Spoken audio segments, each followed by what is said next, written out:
आप शुरू कीजिए। बोलिए श्री प्राणनाथ प्यारे की जय, सतगुरु महाराज की जय, धाम के धनी की जय, समस्त सुंदर साथ की जय। प्रणाम जी।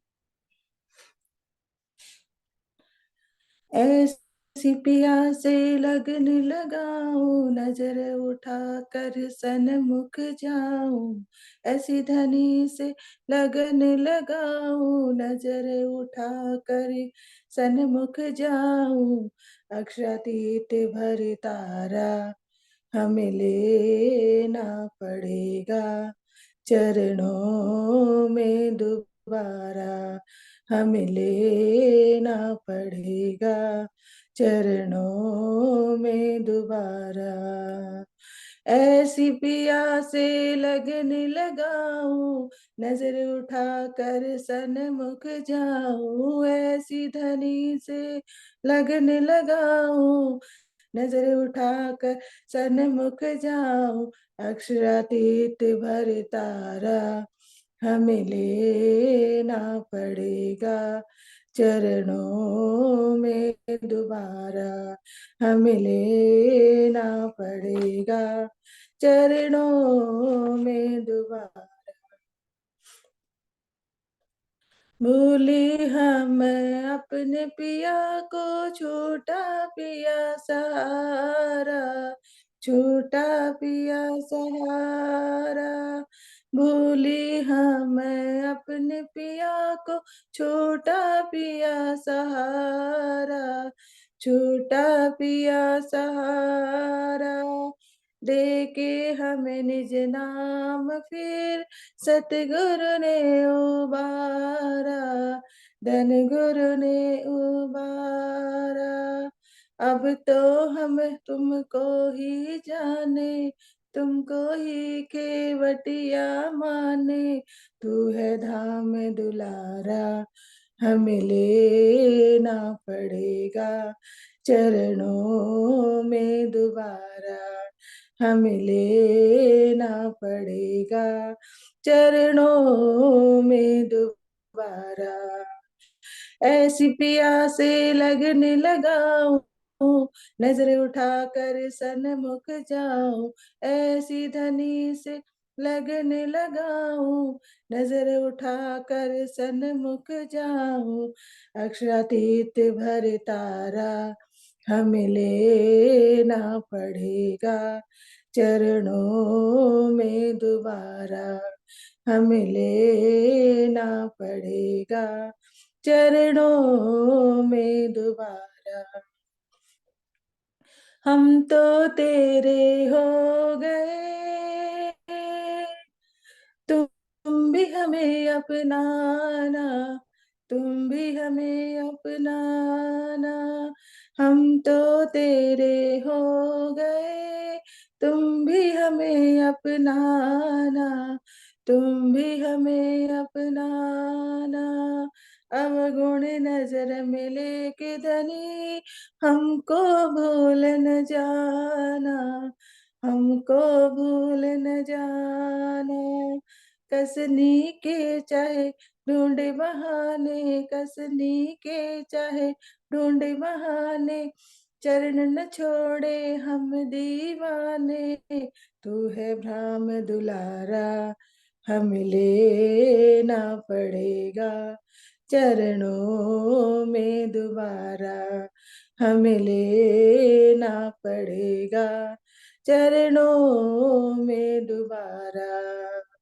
ऐसी पिया से लगन लगाऊं, नजर उठा कर सन्मुख जाऊं। ऐसी धनी से लगन लगाऊं, नजर उठा कर सन्मुख जाऊं। अक्षरातीत भर तारा हमें लेना पड़ेगा, चरणों में दोबारा हमें लेना पड़ेगा, चरणों में दोबारा। मंगल राधिका राज बिना पत्ता ना हिल पाए, पत्ता ना हिल पाए। सतगुरु ज्ञान तेरा जीवन सफल बनाए, जीवन सफल बनाए। गम की भूल भुलाना प्यारे, गम की भूल भुलाना प्यारे। अंगना के हो तुम रखवारे, तू है प्राण आधारा। हमें लेना पड़ेगा चरणों में दोबारा, हमें लेना पड़ेगा चरणों में दोबारा। ऐसी पिया से लगने लगाऊं, नजर उठाकर सनमुख जाऊं। ऐसी धनी से लगन लगाऊं, नजर उठाकर सनमुख जाऊं।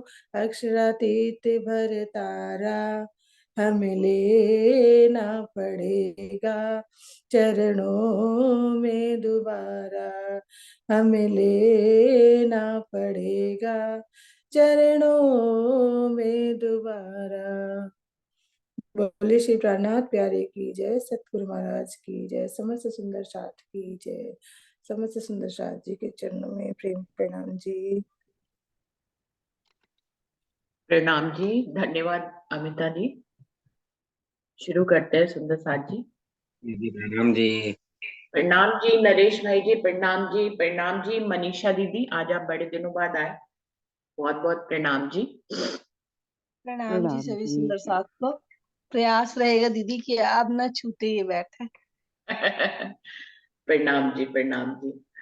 दूसरी बैठक में जरूर आइएगा विषय पे बोलने के लिए, आपने उसमें बोला नहीं है, आज आपसे ही बुलवाएंगे। शुरू करते हैं सुंदर साथ जी। प्रथम लागो दोई चरण को, धनिये ना छुड़ाइयो खेन। लाख तले लालेड़िया, मेरे जीव के ही जीवन। इन पांव तले पड़ी रहूं, धनी नजर खोलो बातों। पलना वालों निरखो नेत्रे, मेरे जीव के ही जीवन, मेरे जीव के ही जीवन। श्री बंदो सतगुरु चरण को, करूँ सो प्रेम प्रणाम। अशुभ हरन मंगल करन, धनी श्री देव चंद्र जी नाम। श्री प्राणनाथ निज मूल पति, श्री मेहराज सुनाम। तेज कुंवर श्यामा युगल, जी को पल पल करूं प्रणाम। पिया जी को पल पल करूं प्रणाम। सुंदर साथ जी, खिलवत वाणी का ये 5वां प्रकरण चल रहा है।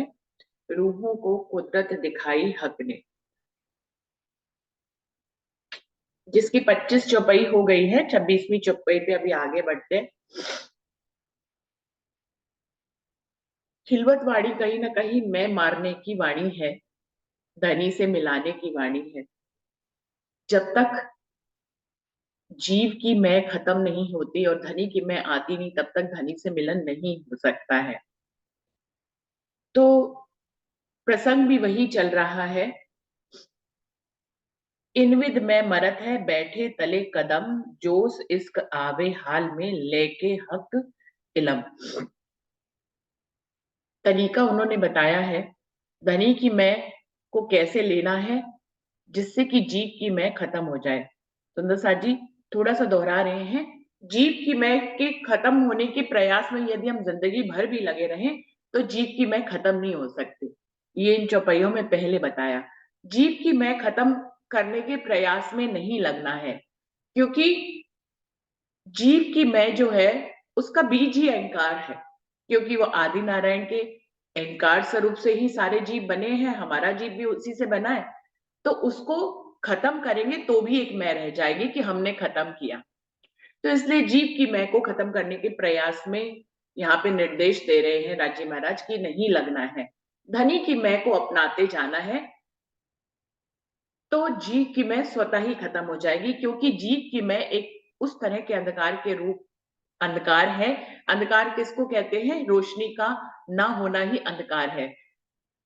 आप क्या कहेंगे कि बटन जलाया, एक कमरे में अंधेरा है और हमने बटन जलाया, तो क्या कहेंगे? अंधेरा खत्म हो गया। अंधेरा था ही ये कि प्रकाश उपस्थित नहीं था। जैसे ही बर्तन जलाया, प्रकाश उपस्थित हुआ, तो बस प्रकाश उपस्थित हुआ तो अंधेरा अपने आप ही जो है उस जगह को रोशनी भर देती है और अंधेरा नहीं रहता है। अंधेरे को अगर अंधेरे को हम जिंदगी भर धक्का देके उस कमरे से बाहर निकालने की कोशिश करेंगे तो अंधकार कुछ है ही नहीं, तो उसको धक्का भी कैसे देके निकाल सकते हैं। ये बताने का प्रयास यहाँ पे किया गया है मैं खुद ही मारने के लिए कि अंधकार वाले कमरे से आप अंधेरे को जिंदगी भर धक्का देके निकालेंगे तो अंधकार नहीं निकल पाएगा। सिर्फ एक रोशनी का बटन दबाना है और बस अंधकार रहेगा ही नहीं, क्योंकि वो था ही नहीं, वो पहले भी नहीं था। तो रोशनी की अनुपस्थिति ही अंधकार का रूप कहा जाता है। इसलिए ये कहा गया है कि यदि जीव की मैखुदी को जिंदगी भर हम निकालने का प्रयास करेंगे तो वो जीव की मैखुदी नहीं जा सकती, क्योंकि उसका मूल ही आदि नारायण का अहंकार है और जीव का कोई परातम नहीं है। ये खेल अहंकार से बना है, आदि नारायण के अहंकार से कि मैं अकेला हूं, बहुत हो जाऊं। इस बात को अहम एकामी बहुश्यामी जो महाविष्णु जी ने कहा, बस अनेक जीव बन गए, तो इन जीव की कोई परातम नहीं है। ये कबूतर की तरह हैं, टोपी से निकले हैं और खेल दिखाकर ये टोपी में ही खत्म हो जाएंगे। इनका कोई अस्तित्व नहीं है, कोई परातम नहीं है। तो वो कह रहे हैं कि जो जीव झूठ से बना है और झूठ में ही खत्म हो जाएगा, शून्य से बना शून्य में खत्म हो जाएगा, उसका अहंकार लेने का मतलब ही क्या। जो कुछ है ही नहीं उसका अहंकार लेने का कोई मतलब ही नहीं। और धनी की मैं लेने के लिए अगर हम परातम स्वरूप में सोचे, आत्म क्या है, आत्म का भी कोई अहंकार नहीं, आत्म तो एक नजर है, वो परातम की है। और परातम कौन है? परातम धनी के इश्क का स्वरूप है। और वहां पे भी परातम के स्वरूप में जो कुछ भी आता है वो धनी के हुक्म से, धनी के दिल की इच्छा से आता है। तो परातम भी कौन है? परातम भी राज्य का ही स्वरूप है। तो परातम अपने आप में कुछ नहीं है धनी। सुंदर साथ जी, परातम भी राज्य के इश्क का स्वरूप है, तो फिर उसकी भी मैं क्यों लेना है? तो अर्श हो फर्श हो, कहीं पर भी कुछ भी धनी की दिल की इच्छा के बिना नहीं होता है। तो फिर किसकी मैखुदी को लेना है? सिर्फ धनी की ही मैखुदी को लेना है। बस धनी की मैखुदी की अनुपस्थिति ही जीव की मैखुदी होती है, और जीव की मैखुदी को जिंदगी भर भी कोशिश करके निकाला नहीं जा सकता है। धनी की मैखुदी को लेते जाना है, जीव की मैखुदी अपने आप ही खत्म हो जाएगी। ये सत्य है सुंदर साथ जी, कि हम जिंदगी भर अपनी जीव की मैखुदी को खत्म करने के प्रयास में शायद 30, 32, 35, 40 साल हमने गुजार दिए, लेकिन हम जीव की मैखुदी को नहीं खत्म कर पाते। वो होगी भी नहीं। सिर्फ धनी की मैं को लेना है, इस तरह से जीव की मैखुदी खत्म होएगी। तो ये एक तरीका बताया है इस प्रकरण में।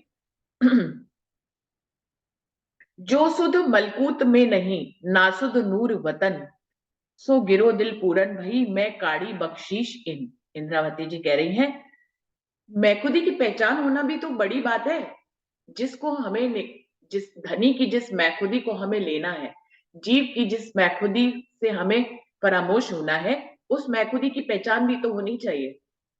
कि जिसकी पहचान ही नहीं है उससे हम लड़ेंगे ही कैसे? जिसकी हमें पहचान ही नहीं है उसको हम आत्मसात भी कैसे करेंगे? तो धनी की मैखुदी की पहचान होना और जीव की मैखुदी की पहचान होना भी जरूरी है।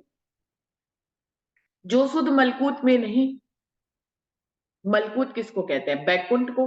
मलकूत तक में नासूत, मलकूत, जबरूत, लाहूत। नासूत इस काल माया के ब्रह्मांड को, ये पृथ्वी लोक को। नासूत मलकूत मतलब बैकुंठ को, जबरूत मतलब अक्षरधाम को, और लाहूत मतलब परम धाम को, और हाहूत मूल मिलावे को कहते हैं। तो ये इस तरह से 5 शब्द हैं सुंदर साथ जी कुरान में, जिनका अर्थ हमें पता होना चाहिए। जो सुध मलकूत में नहीं, बैकुंठ में ब्रह्मा विष्णु महेश को भी जिसकी सुध नहीं है, वो खुद अहंकार से बने हैं। ब्रह्मा विष्णु महेश भी तो महाविष्णु के अहंकार से ही बने हैं। नासुद नूर वतन, अक्षर को भी जिसकी सुध नहीं थी, सो गिरो दिल पूरन भई, धनी ने उस प्रेम को, उस इश्क को जो है रूहों के दिल में डाला। सो गिरो दिल पूरन भई, मैं काड़ी बख्शीशिन, धनी ने उस मेहर को रूहों के दिल में डाला, उस प्रेम को रूहों के दिल में डाला, जिसकी बख्शीश से ही मैं खुदी को रूह जो है वो निकाल पाती है। जीव की मैखुदी हट जाती है और धनी की मैखुदी आती है। धनी अपनी बख्शीश से ही अपनी मैखुदी को किसी के भी दिल में लाते हैं। बस धनी की मैखुदी आती है तो जीव की मैखुदी स्वतः ही चली जाती है। जीव की मैखुदी जो है कितने भी मेहनत कर लें ब्रह्मांड में किसी के अंदर नहीं जा सकती। हम जैसे जीवों के दिल से क्या जाएगी, जो हम जिसके हुक्म से बने, ब्रह्मा विष्णु महेश से बने, उनकी भी मैखुदी नहीं जाएगी क्योंकि वो खुद भी अहंकार से बने। और महाविष्णु के अंदर से मैखुदी नहीं गई क्योंकि वो खुद भी अहंकार से बने। तो सुंदर साथ जी, ये तो धनी की बख्शीश से ही वो कह रहे हैं, जिस मैखुदी को, जिस प्रेम को मलकूत के वासी ब्रह्मा विष्णु महेश भी नहीं जानते हैं, जिस प्रेम को अक्षर ब्रह्म भी नहीं जानते हैं, वो प्रेम को धनी ने अपनी आत्माओं के दिलों में डाला है और उसी प्रेम की बख्शीश से या उसी मेहर से जो है इसमें मैं को खत्म किया गया। जीव की मैं को और धनी की मैं को लिया गया। ये धनी की मेहर और धनी के प्रेम के बिना नहीं हो सकता है। धनी का जिस जीव से, जिस आत्म से प्रेम है। अब बात आती है, क्या धनी का प्रेम किसी जीव से है क्या? तो सुंदर साथ जी, धनी का प्रेम तो अपनी आत्माओं से ही है, उन्हीं से उनका इश्क है।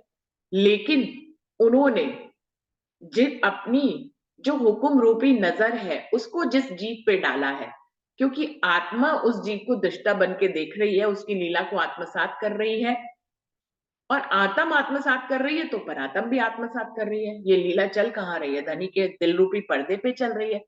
तो जिस जीव को चुन लिया नजर डालने के लिए, उस जीव से प्रेम तो हो ही गया ना, वरना दुनिया में इतने ब्रह्मांड है, इतने जीव है, किस किस जीवों को चुना है राजी ने? तो धनी का प्रेम तो अपनी आत्मा से ही है, लेकिन वो आत्मा रूपी नजर को जिस जीव के ऊपर चुनकर बिठा दिया गया है, जिसकी लीला को आत्मा आत्मसात करके देख रही है, उस जीव से संबंध हो गया, उस जीव से प्रेम हो गया। क्योंकि वो जीव जो है, पहले तो वो जीव आत्मा जो है वो जीव स्वरूप को ही आत्मसात करती है ना, उसकी लीला को आत्मसात करती है, इसीलिए तो वो फरामोश हो जाती।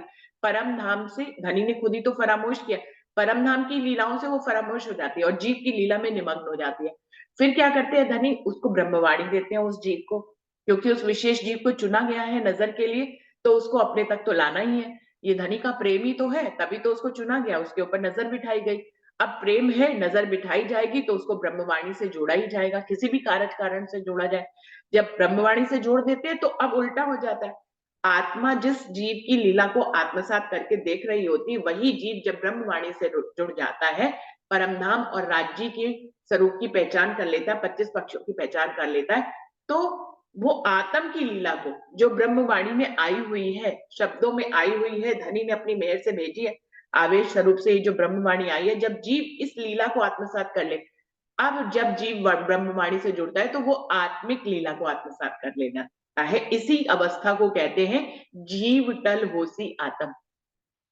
ना तो जीव कभी आत्मा हो सकता है, ना आत्मा कभी जीव हो सकती है, लेकिन ये दोनों यहाँ पर मिले जुले इसलिए दिखाई देते हैं क्योंकि आत्मा जो नजर क्या है वो पहले जीव की लीला को आत्मसात कर लेती है और फिर जब ब्रह्मवाणी मिलती है तो जीव जो है वो आत्मा की लीला को आत्मसात कर लेता है। तो इस तरह से वो जीव टल होसी आत्म स्वरूप हो जाता है। वो जब आत्मा की लीला को आत्मसात कर लेता है तो फिर वो चितवनी करता है, धनी का प्रेम उसके अंदर आता है, उसके अंदर विरह आता है। आत्मा तो दृष्टा है, आत्मा डायरेक्ट फरामोशी से नहीं उठ सकती है सुंदर साथ जी। आत्मा डायरेक्ट फरामोशी से तो 7वें दिन की लीला के बाद ही उठेगी, वो तो हम सभी को मालूम है कि पौड़े भेले जागसी भेले। लेकिन आत्मा की जागृति जो यहाँ पे कही गई है वो इसी ढंग से कही गई है कि जीव जब आत्मिक लीला को ब्रह्मवाणी के माध्यम से आत्मसात करता चला जाता है, क्योंकि आत्मा हमें जब तक ये खेल चल रहा है वो जीव की ही लीला को देख रही है। तो जीव जब तक माया में है तो आत्मा भी माया की लीला देख रही होती है। जीव जब ब्रह्मवाणी से जुड़ जाता है तो इस प्रकार से आत्मा भी ब्रह्मवाणी की लीला को देखने लग जाती है। जीव जब आत्मिक लीला को ब्रह्मवाणी से पहचान करके अक्षरातीत और 25 पक्षों की पहचान करके उस लीला को आत्मसात करने लग जाता है तो इसी लीला को ही आत्म देख रही होती है और परात्म भी देख रही होती है। तो सुंदर साथ जी, इस तरह से यहाँ पे आत्मा की जागनी और हमारी आत्मिक अवस्थाओं में बदलाव की जो स्थिति है वो इसी ढंग से है। जीव के ऊपर सब कुछ निर्भर है और उस जीव को चुना है धनी ने।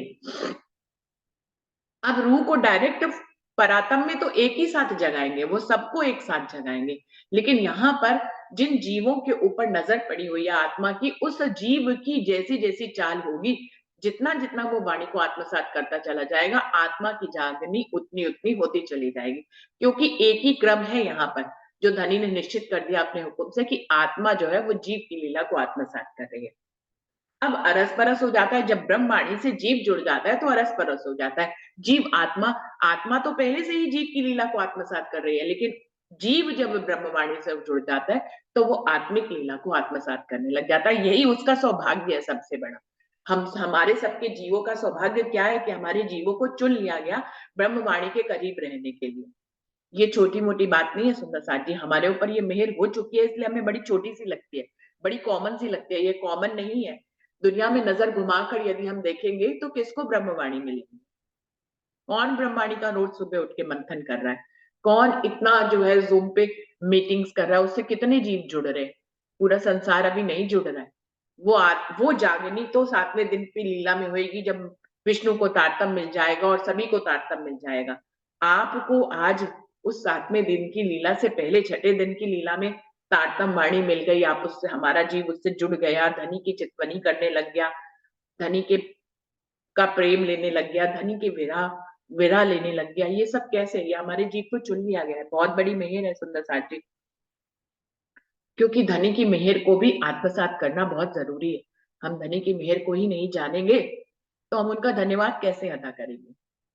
ब्रह्मांड के और यूट्यूब चैनल्स देखिए तो उसमें ये बात तक वो लोग कहते हैं, चाहे वो वाणी से जुड़े ना हो, लेकिन फिर भी कुछ इशारे तो दूसरों से भी धनी करवाते हैं ना। उनके दिलों में भी अक्षरातीत तक आने की कोई ना कोई बात तो जाते हैं, तो वो लोग तक कहते हैं कि परमात्मा का हर हाल में धन्यवाद करते रहना चाहिए।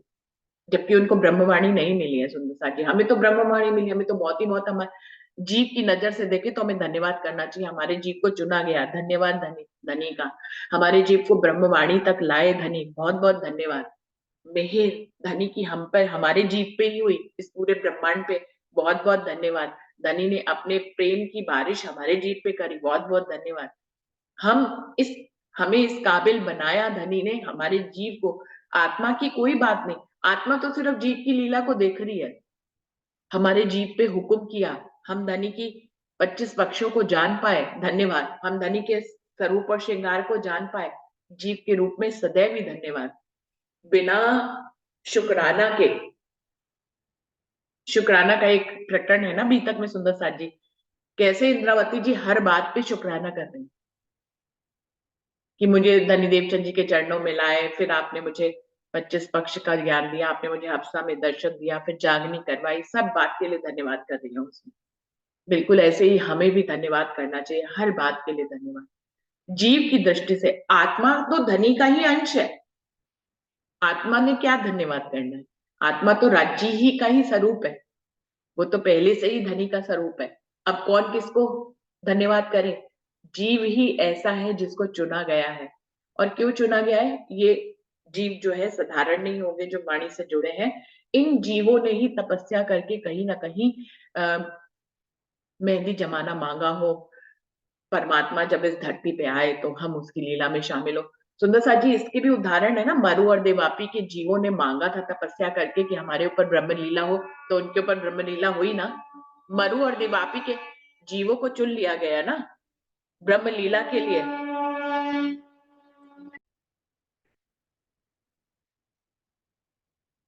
तो धनी का शुक्राना, उनकी मेहर को जानना बहुत जरूरी है। इन मैं को हक बिना कबहू न काढ़ी जाए, सो मुझ पर मेहर हके करी, मैं जर्रे को दे उड़ाए। मुझे तो पता भी नहीं था अगली चौपाई यही है। देखिए कैसे बढ़िया वही चौपाई आई जो बोल रहे थे, जो धनी कहलवा रहे थे, इन मैं को हक बिना कबू न काढ़ी जाए। ये जो जीव की मैं है, आप जिंदगी भर लगे रहे नहीं निकाल सकते। धनी के बिना कोई भी अपने अंदर से जीव की मैं खुदी को नहीं निकाल सकता। इन मैं को हक बिना कबहू न काढ़ी जाए। धनी की मेहर के बिना कोई भी इस मैं को नहीं निकाल सकता। सो मुझ पर मेहर हक के करी मैं जर्रे को देत उड़ाए। इंद्रावती जी कह रही है ये मेहर मुझ पे हुई धनी की कि मैंने इस मैं को मूल से ही उड़ा दिया। मूल से उड़ाने से क्या तात्पर्य है सुंदर साथ जी? मैंने इस मैं को धनी की मेहर से मूल से ही उड़ा दिया। अब वही बात जो पहले कही गई है कि पहले कह रहे हैं कि जी की मैखुदी को आप जिंदगी भर भी निकालना चाहे तो नहीं निकल सकती है, क्योंकि इसका मूल क्या है, इसका बीज क्या है? मैखुदी ही इसका बीज है, ये अहंकार से ही बना है। तो जिसका अहंकार ही, जिसका बीज ही अहंकार हो, उसको कैसे हम जो है निकाल सकते हैं अपने प्रयासों से? धनी की मेहर से हमें ब्रह्मवाणी मिली। जब हमें ब्रह्मवाणी मिली तो हमें पता लगा इस जीव का अस्तित्व शून्य है, शून्य से बना है और ये शून्य से ही शून्य है। इस जब ये खेल खत्म होगा इसको कहीं नहीं उठना, इसको शून्य हो जाना है। तो इसकी तो कोई परातम ही नहीं है। हमें जड़ से ही पता लग गया कि इसका मूल ही नहीं है, इसका बीज ही नहीं है। तो हमें अंदर ये मैखुदी क्यों ही रहेगी? जब हमें इसका बीज ही पता लग जाएगा, हमें इसका मूल ही पता चला, इसका मूल्य कुछ नहीं है। इसके मूल्य को कहा गया, इसको कुछ नहीं कैसे कहा गया जो पहले भी बताया। इसको खरगोश के सींग कहा गया, इसको आकाश में फूल कहा गया, इसको बांझ का पुत्र कहा गया। जो होते ही नहीं, जो है ही नहीं, उसके लिए क्या ही जद्दोजहद करना। और जद्दोजहद, इस बात को जाने बिना जद्दोजहद करते भी रहेंगे तो कुछ होगा नहीं। तो हमें क्या ही करना, हमें उसका जड़ ही पता लग गया, जड़ से खत्म हो गई। हमें पता है ये कुछ है ही नहीं, ये बस इतनी है कि इसके कि जैसे बांझ का पुत्र होता है, जैसे कि आकाश में फूल होता है, ये कुछ है ही नहीं। इंद्रावती ने कहा ये इतना भी नहीं है कि इसके 2 टुकड़े भी किए जाए। तो जो कुछ है ही नहीं उसके टुकड़े भी कैसे करोगे? जो कुछ है ही नहीं उसको कैसे आप खत्म करोगे? कुछ हो तो खत्म करें, जो कुछ है ही नहीं उसको कैसे खत्म करें? वही बात है। अंधकार कुछ हो, उसका अस्तित्व कुछ हो तो हम धक्का देके उसको कमरे से बाहर निकाल दें। पूरी जिंदगी लगे रहेंगे तो अंधकार नहीं निकल पाएगा। कुछ हो तो निकाले ना, वो कुछ है ही नहीं। तो जड़ से खत्म हो गई। जड़ से खत्म हो गई यानी कि हमें उसका मूल ही पता लग गया कि जो कुछ नहीं है उसको निकालने का प्रयास ही क्या करना। सिर्फ उसको अपनाना है जो सब कुछ है, चाहे फर्श हो चाहे अर्श हो, एक पल भी उसके बिना नहीं बीतता। जो सब कुछ है उसी को ही अपनाना है। बस जो है नहीं उसको निकालना तो है ही नहीं। उसको क्यों ही निकालना है? निकालते भी रहेंगे तो सर फोड़ते रहेंगे, कुछ होगा नहीं। और इस बात को तो हर व्यक्ति जो कहीं पे भी बैठा है, इस जूम मीटिंग में है या नहीं है या है, वो इस बात को महसूस कर सकता है ना बड़े आराम से। ये तो कोई कठिन बात है ही नहीं कि आप जिंदगी भर जी की मैखुदी को निकालते रहे, नहीं निकलेगी सुंदरता जी। आप बार बार कहेंगे सब कुछ धनी के हुक्म से होता है, सब कुछ धनी के हुक्म से होता है और सब कुछ धनी ही करते हैं, इसमें भी एक मैखुदी रह जाती है कि मैं निकाल ली सब कुछ। भैया हमने तो कुछ भी अपने सर पे नहीं लिया, हम कुछ नहीं करते, सब कुछ धनी का हुक्म करता है, ये कहने में भी एक मैखुदी रह जाती। तो अधिकतर सुंदर सा तो हम में से अधिकतर सुंदर सा 90% सुंदर सा तो इस ढंग से जीव की मैखुदी को निकालने का प्रयास करते हैं कि वो कहते हैं सब कुछ धनी के हुक्म से होता है, सब कुछ धनी के हुक्म से होता है। ऐसा कहने से भी जीव की मैखुदी नहीं निकलती है। जब तक धनी की मैं नहीं आएगी तब तक जीव की महफूदी नहीं जाएगी। ये मेहर इंद्रावती जी कह रही है धनी ने मुझ पे की है, सो मुझ पर मेहर हके करी मैं जर्रे को दे उड़ाए। मैंने इस मैं को जो है मूल से ही उड़ा दिया। ना तो ए में ऐसी नहीं जो निक से किए उपाय, मेहनत कर त्रिगुण थके कोई सके ना मैं को फिराए। वरना वो कह रहे हैं ये जो जीव की मैखुदी हमारे अंदर है, ना तो ऐसी नहीं जो निकसे किए उपाय। आप कितने भी उपाय कर ले इस मैं को निकाल पाना असंभव है। बिल्कुल स्पष्ट कह दिया, जो निकसे किए उपाय, आप हजारों प्रयास कर लीजिए इस जीव की मैखुदी को नहीं निकाल सकते, क्योंकि ये कुछ होती तो इसको निकाल पाते ना, ये कुछ है ही नहीं, इसलिए हजारों उपाय करने पे भी इस मैखुदी को नहीं निकाला जा सकता। ना तो मैं ऐसी नहीं जो निकसे किए उपाय, इस मैं को ये मैं ऐसी है कि इसको उपाय करके तो बिल्कुल भी निकाला नहीं जा सकता। मेहनत कर त्रिगुण थके, इवन ब्रह्मा विष्णु महेश तक, अब वो कह रहे हैं और जीवों की तो बातें क्या कहें, हम सर्वोपरि ब्रह्मा विष्णु महेश की बात कर देते हैं कि वो भी मेहनत कर करके थक गए। मेहनत कर त्रिगुण थके, कोई सके न मैं को फिराए। कोई भी अपने अंदर से इस मैं खुदी को निकाल नहीं पाता है। ये दुनिया 14 तबक में, किन जान्यो न मैं को बल, किन मैं को पार न पाया, कई दौड़ाए थके अकल।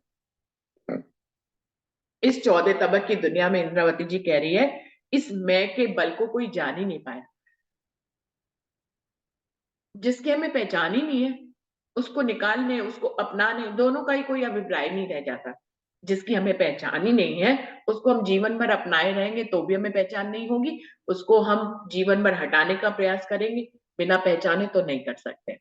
अब सारी दुनिया मैं को अपनाए हुई है, लेकिन उसको नहीं पता कि वो मैं को अपनाए हुए। ये भी तो बात है ना सुंदर साथ जी, कि मैं को जानना धनी की बख्शिश और मेहर के बिना संभव नहीं है।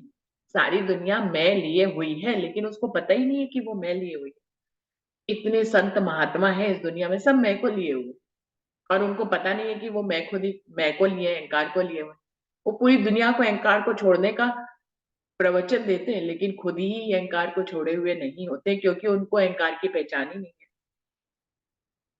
तो अहंकार की पहचान बहुत जरूरी है, धनी की बख्शीश के बिना नहीं हो सकती है। जब अहंकार की पहचान हो जाएगी, उसकी जड़ की पहचान हो जाएगी, तो वो मैं रहेगी ही नहीं। जो कुछ है ही नहीं वो रहेगी कैसे? क्योंकि ब्रह्म सृष्टियों को ही, ऐसे जीवों को जिनके ऊपर नजर पड़ी है, ऐसे जीवों को ही धनी मैं खुदी की पहचान करा रहे हैं। और उनको मैं खुदी की पहचान और उसकी जड़ की पहचान हो जाती है, तो उनको पता लगता है कि ये मैं खुदी तो कुछ है ही नहीं, तो उसको खत्म करने का प्रयास ही क्या करना। ये दुनिया 14 तबक में, किन जान्यो न मैं को बल। इस मैं के बल को, इस मैं को किसी ने 14 तबक में जाना ही नहीं। कौन जानेगा? जिन जीवों को धनी ने चुन लिया, जिन जीवों के ऊपर धनी की नजर आ गई, हुक्म रूपी नजर आ गई, आत्म रूपी नजर आ गई। सिर्फ इस 14 लोगों के ब्रह्मांड में वही लोग जान पाएंगे इस मैं के बल को। किन मैं को पार ना पाया, कई दौड़ाए थके अकल। कितने बड़े बड़े ज्ञानी तपस्वियों ने अपनी अकलों को दौड़ाया, अपने आप को थकाया, लेकिन इस मैं से पार कोई ना जा पाया। अब जब ब्रह्मा विष्णु महेश के लिए ये बात कह दी, तो और जीवों की तो बात ही क्या, और जीवों की तो बात ही क्या, कहना ही बेकार है। तो ब्रह्म सृष्टियों के लिए निर्देश है इस प्रकरण में कि जीव की मैखुदी को निकालने का कोई प्रयास ना करें, बल्कि धनी की मैखुदी को अपनाते जाएं। जीव की मैखुदी स्वतः ही, जब धनी की मैखुदी उस स्थान को भर देगी, तो जीव की मैखुदी रहेगी नहीं। इन मैं में डूबिया सब कोई, या को पार न पावे कोई, या को पार सो पावही, जाको मुतलक बख्शीस होए। हर कोई इस 14 लोगों की दुनिया में मैं ही डूबा हुआ है। सारे जीव मैं में डूबे हुए हैं। चाहे ब्रह्मा विष्णु महेश का जीव हो, वो भी जीव है, वो भी मैं में डूबे हुए। आदि नारायण महाविष्णु, ये भी जीव है। ये अक्षर के मन का स्वरूप है, मैं से ही बने हैं, तो मैं में ही डूबे। जब महाविष्णु, जिससे ये सृष्टि का निर्माण है, वही अहंकार में है, इस सृष्टि का उत्पत्ति ही उसने अहंकार से करी है, तो हर कोई तो डूबा ही होगा ना सुंदर साथी। कैसे ही कोई उसके अहंकार से निकल सकता? सब उसी के ही स्वप्न में तो है। इन मैं में डूबिया सब कोई, इस मैं में, इस ब्रह्मांड में 14 लोगों की दुनिया में हर कोई इस मैं में ही डूबा हुआ है। या को पार ना पावे कोई, कोई भी इससे निकल नहीं पाता है। किसी को इसका ओर छोर ही नहीं पता, किसी को इसका पारावार ही नहीं पता, तो कैसे पार जाएगा? कोई सागर से पार होने की कोशिश करे तो कैसे करेगा? सागर में ही डूब जाए, सागर का कोई किनारा ही नहीं होता, और छोर नहीं होती, इतना बड़ा होता है सागर। ऐसे ये मैं खुद ही कुछ नहीं है, लेकिन पूरे ब्रह्मांड पे छाई हुई है। इस तरह से छाई हुई कि इसका आपको कोई किनारा मिलेगा नहीं, कि यहाँ से लपेट लो कम कर दो, वहां से लपेट लो कम कर दो। कहाँ से आप शुरुआत करेंगे? किसी को कहें कि अपने जीव की मैं खुदी को मारने की शुरुआत करो, तो कहाँ से शुरुआत करेंगे? समझ ही नहीं आएगा। कैसे समझ में आएगा? धनी की मैं को लेते चलिए, ये खत्म होती चली जाएगी। इन मैं में डूबिया सब कोई, या को पार ना पावे कोई, कोई किसी को इसका पारावार ही नहीं मिला, कोई पार ही नहीं पाने पाया। याको पार सो पावई, इसको तो पार वही कर सकते हैं। कौन? जाको मुतलक बख्शिश हो, वही जीव पार कर सकते हैं जिन जीवों के ऊपर धनी की बख्शिश हो गई, जिन जीवों के ऊपर धनी ने अपनी हुक्म रूपी नजर डाल दी। उन जीवों के ऊपर नजर डालने का मतलब ये है कि उन जीवों को चुन लिया गया, धनी ने अपनी रूह बना लिया उन्हें, तभी तो जीव तल हो से आत्म हो जाएगा। आत्मा ने उसकी लीला को आत्मसात कर लिया, बस जीव आत्मा स्वरूप ही तो हो जाएगा। जो जीव जन्मों से भटक रहा था, पार पाना चाहता था, मुक्त होना चाहता था, उन जीवों को चुन लिया गया। उनकी करनी के हिसाब से, उनकी रहनी के हिसाब से, जो उन्होंने पिछले कई जन्मों में की, कई ब्रह्मांडों में की, पता नहीं कब कब से कर रहे हैं ये जीव, कि उनके ऊपर धनी की बख्शीश हो गई। मरु और देवापी के ऊपर भी उन्होंने बहुत कसनी करी, बहुत तपस्या करी, उनको चुन लिया तो उनके ऊपर बख्शीश हो गई। ऐसे ही हमारे जीव पे भी धनी की बख्शीश हो गई। या को पार सो पावई, जाको मुतलक बख्शीश होए। इससे पार तो सिर्फ वही पा सकता है जिसके ऊपर धनी की मेहर हो जाए, बख्शीश हो जाए। वो जीव ही आत्मिक लीला को आत्मसात कर लेगा। जितना जीव हमारा आत्मिक लीला को आत्मसात करेगा, आत्मा जिस प्रेम से, जिस इश्क से, जिस 25 पक्षों से, जिस धनी के स्वरूप और श्रृंगार से फरामोश है, उस जिससे फरामोश है उसको ब्रह्मवाणी में दिया गया याद करने के लिए। अब जीव जितना ही आत्मा की इस लीला को आत्मसात करता चला जाएगा, वो उतना आत्मिक स्वरूप हो जाएगा। और आत्मा भी क्योंकि उसकी लीला को आत्मसात कर रही है, तो वो जीव जितना जागृत होएगा, जितना ब्रह्मवाणी से लगेगा, जितना प्रेम इश्क विरह को लेता चला जाएगा, उतना ही आत्मा उस लीला को आत्मसात करती जाएगी। आत्मा इसी ढंग से अपने भूले हुए प्रेम को आत्मसात करेगी। आत्मा इसी तरह से अपने भूले हुए 25 पक्षों को आत्मसात करेगी। आत्मा इसी ढंग से धनी के स्वरूप श्रृंगार से जिससे परामोश है उसको आत्मसात करेगी। परम धाम में परात्म के रूप में तो एक ही बार जागनी होगी, लेकिन इस तरह से जीव की लीला को आत्मसात करके आत्मा की जागनी होगी। इसी को ही हमारी आत्मिक अवस्थाएं बदलने की अवस्था कहा जाता है। कि हमारी आत्मिक अवस्थाएं बदलती रहती है ना, जीव की जैसे जैसे अवस्था बदलती है, क्योंकि आत्मा उसको दृष्टा बनकर देखती है, इसी तरह से आत्मा की भी अवस्था बदलती चली जाती है। लेकिन जीव की अवस्था बदलना जरूरी है, क्योंकि उसकी लीला को ही आत्मसात कर रहे। तो जितनी अच्छी रहनी एक जीव करेगा आत्मा इस ब्रह्मवाणी को आत्मसात करके, उतना ही वो आत्मिक स्वरूप होता चला जाएगा। क्योंकि आत्मा की रहनी तो सदैव से ही इश्क की है, फरामोश हो गई है, वो एक अलग बात है। धनी ने उसको इश्क से फरामोश कर दिया, लेकिन जोड़ भी दिया किस जीव से? उस विशेष जीव से जिसपे धनी ने चुन लिया। धनी ने अपने दिल में जिस जीवों को चुन लिया, उससे उसकी लीला को जोड़ दिया, उसकी नजर को जोड़ दिया, उसको वो आत्मसात करने लगे। अब धनी ने जिस जीव को विशेष बना अब चुन लिया, तो वो वैसे विशेष हो गया। अब विशेष जीव जो है धनी की विशेष प्रेम को लेगा ही, उनके विरह को लेगा ही, उनकी चितवनी करेगा ही करेगा। तो आत्मा भी उतना ही, जितना जीव विरह लेगा उतना ही आत्मा उसको दृष्टा बनकर देखेगी और उसके अंदर भी विरह आएगा। जितना जीव जो है वो प्रेम को आत्मसात करता चला जाएगा, आत्मा उसको देखती चली जाएगी, परात्मा उसको देखती चली जाएगी। और ये सब कुछ पहले से निश्चित है, जो धनी के दिल रूपी पर्दे पे चल रहा है। जीव वही करेगा जो धनी हुक्म करेंगे, जीव अपनी मर्जी से कुछ नहीं कर पाएगा। ये लीला भी धनी के दिल में पहले से ही संग्रहित है, पहले से सुनिश्चित है। तो हमारा जीव वही कर रहा है जो धनी करवा रहे हैं। अब मैं खुद ही क्या ही लेना, ना जीव की मैं खुद ही, जिसका कोई मूल नहीं है। और आत्मा परात्म तो वैसे ही धनी का स्वरूप है, उनमें तो वैसे ही धनी की इच्छा के बिना कुछ